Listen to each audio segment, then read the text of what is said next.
So we have aluminum plus oxygen is going to give you aluminum oxide. So this one's going to need a 2, this one's going to need a 3, and this one's going to need a 4. So before we begin, we actually need the balance reaction. So in that case, you would have had to do the word equation, and you would have had to figure out the coefficients. But to save time, we're going to just go ahead and do it really quickly. So we have 4 aluminums plus 3 oxygens are going to give us 2 aluminum oxides. Okay, so 4 moles of aluminum plus 3 moles of oxygen is going to give us 2 moles of aluminum oxide. Okay, but we're starting with moles, but we have to work it all the way to mass this time. We're starting with 3.75 moles of aluminum.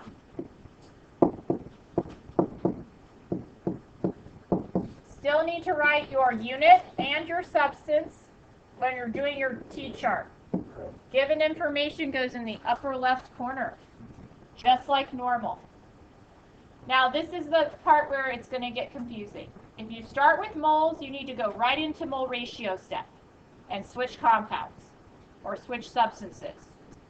Sometimes it's an element, so we're going to switch substances. If you start with moles, you go straight to mole ratio. Okay? So I'm given moles of aluminum. I'm going to diagonal down moles of aluminum.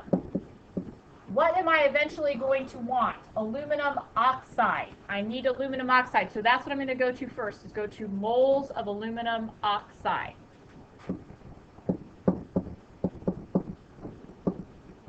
So I get moles of aluminum oxide on top. Now what do I insert? Just like I always do for mole ratio step. I use the 4 moles of aluminum. The 4 is going to go next to the one on the bottom because that's the moles of aluminum. I'm going to use the 2 up here, which is the moles of the aluminum oxide.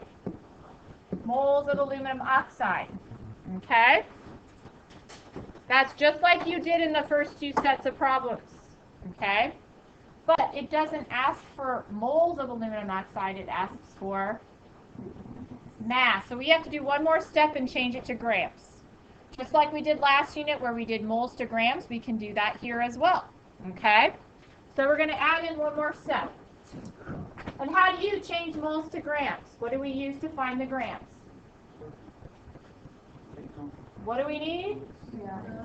Periodic table. We got to do a molar mass. We got to look up a molar mass.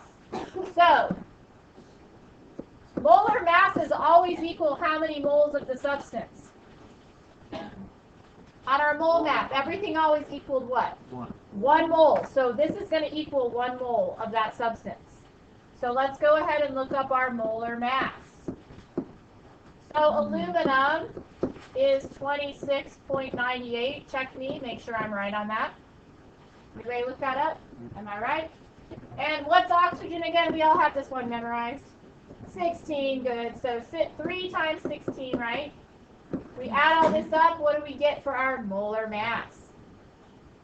Somebody add it up. I don't have my calculator with me. I gotta grab a calculator. What do we get? 70 what? 74.98.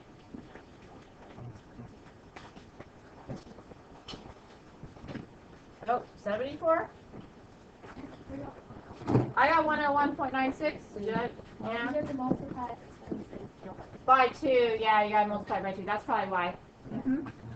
Okay, so now we have our final setup. Let's check our cancellations too. Does moles of aluminum cancel with moles of aluminum? Yes, they're on the diagonal together. How about moles of aluminum oxide? Moles of aluminum oxide. They cancel. So what are we left with? Grams of aluminum oxide. That's what we want. So now you see how we have 2 steps. This is the mole ratio step first, changing it over to the new substance. Then we have one more step where we have to change it to grams. 2 steps. Now, the problem is sometimes they could give you liters, sometimes they can give you particles, sometimes they can give you grams. So you have to be able to go through all three, just like we did in Unit 5. Okay? We're going to do some examples like that on the back where we do a liter one and we're going to do a particle one. So you remember those numbers. What's the particle number equals 1 mole?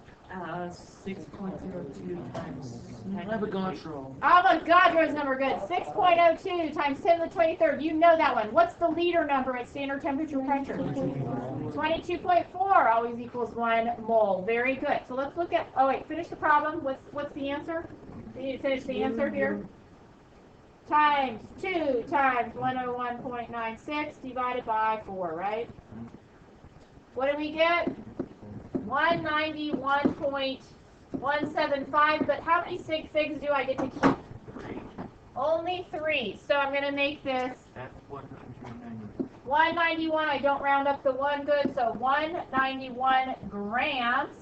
Al2O3. Substance is important here. That would be our final answer. Okay. Let's take a look at a couple on the back. Like, let's look at, say, let's look at C here. They have this weird name, mangano-manganic oxide. This reaction is up here for you. It's already balanced. Do you see that? It already has coefficients here for you. So you don't have to balance that one. It's already done for you. But we do need to figure out in the reaction which each substance is. So, not sure what that is, but this is aluminum. This is aluminum oxide. This is manganese. So, if this mangano-manganic oxide, what does it have to be? It has to be that weird one that we don't have a name for. Okay? Because we do know that this guy right here is aluminum, this is aluminum oxide, and that's just manganese. So by process of elimination, we could figure out which one is the one that has a weird name. Okay? So, how many moles if we start with 5.33 times 10 to the 25th atoms? Avogadro's number, but we're starting with aluminum here too. Look, aluminum is our starting point. So we have 5.33 times 10 to the 25th atoms of Al. That's going to start our chart. And yes, before we can switch compounds or switch substances, we have to get to the mole. Are we at the mole? No, we've got to switch it to moles first. So we use, I heard it, we use what again? Avogadro's number. So we're going to put the atoms down here, and we're going to go to 1 mole of aluminum on top. And we know 6.02 times 10 to the 23rd atoms of aluminum equal 1 mole of aluminum. Correct? So in this case, we're doing the reverse. We change it to moles first, and then the second step is going to be doing the mole ratio. Okay? So second step here, I can now go from diagonal down my moles of aluminum, and I'm going to go to moles of Mn3O4, that mangano-manganic oxide thing. Now all I have to do is look at my balanced reaction. What's the number in front of here? A 3. So where's that going to go, on the top or the bottom? Top, next to the Mn3O4. And for aluminum, what's its magic number? 8, and it's going to go on the bottom next to the moles of aluminum. Okay? So this also only takes 2 steps because the word mole is in there once. Something to moles or moles to something is only going to take you 2 steps. Okay? So what do we get here? What is our answer?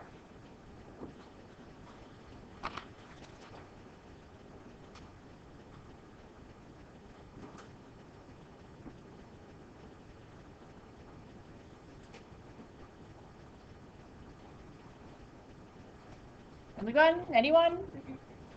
33.2, that's exactly what I'm getting. Did you get 33.2? I actually got 33.20, so how many digits do I get to keep? 3, so I'm going to make it 33.2. And this is moles, Mn3O4. Okay, moles of Mn3O4. So that's one where we have to do particles in there. We're using atoms, okay? Yes, sir. For my number, I got 2,123.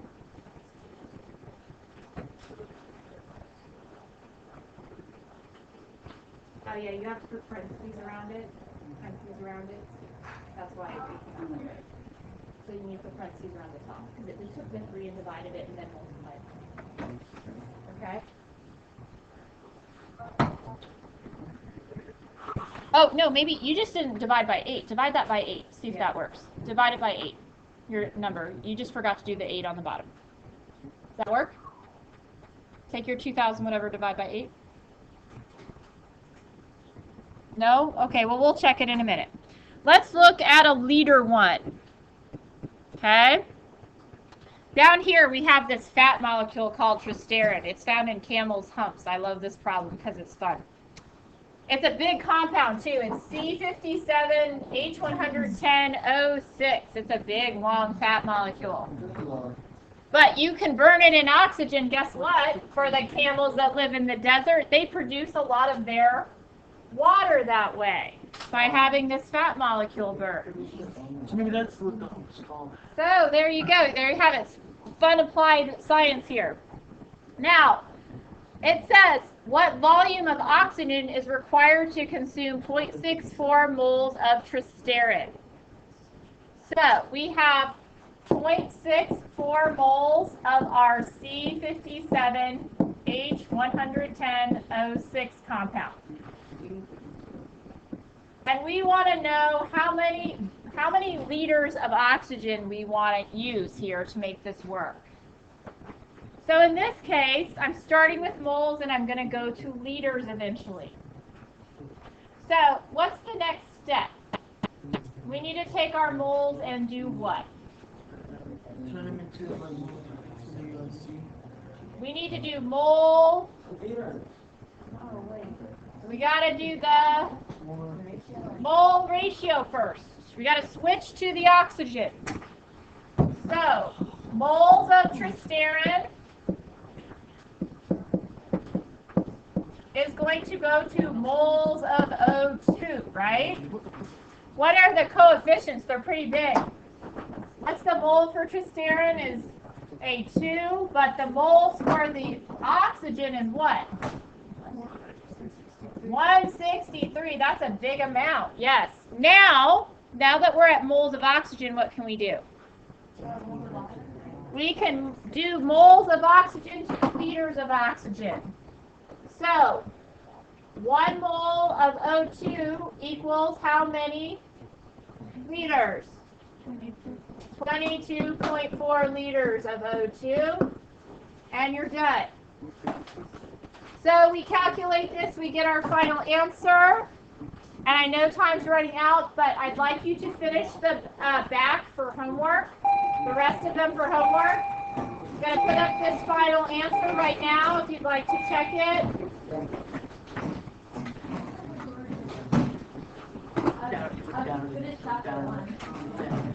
1168.384, and that's going to be 2 digits.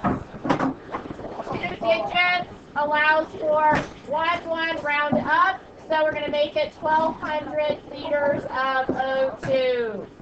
1,200 liters of O2. So finish the back for homework, please.